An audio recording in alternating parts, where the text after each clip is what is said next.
როგორ ფიქრობთ, სპორტული ავტომობილი უფრო მშვენიერია თუ ნიკე სამოთრაკიელის ქანდაკება?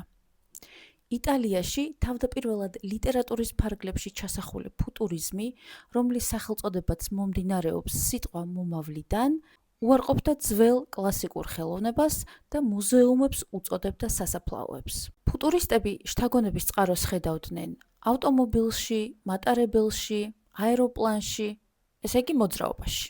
მიმდინარეობის ერთ-ერთი მთავარი წარმომადგენელი, უმბერტო ბოჩონი ამბობდა, რომ მოძრაო ცხენს არა 4, არამედ 26 ფეხი აქვს და ცხოველის მოძრაობის ყველა ფაზას გამოსახავდა.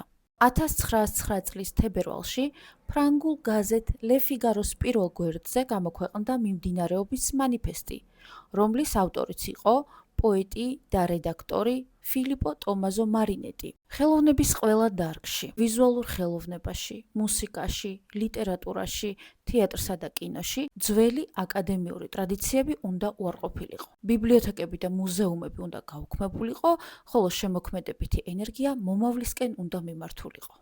სიჩქარე, მოგზაურობა, ტექნოლოგია და დინამიზმი ფუტურისტული ხელოვნების მთავარ თემებად უნდა ქცეულიყო.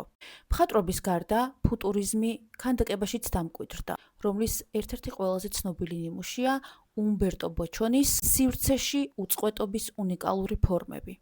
ფუტურიზმი კუბიზმის საფუძველზე აღმოცენდა. იტალიელმა ფუტურისტებმა კუბისტებისგან აიღეს რამდენიმე მნიშვნელოვანი პრინციპი. ფორმის დანაწევრება, საგნის გეომეტრიულ სიბრტყეებად დაშლა, სივრცის ფრაგმენტაცია და ერთდროულად ხედვის რამდენიმე წერტილის ჩვენება.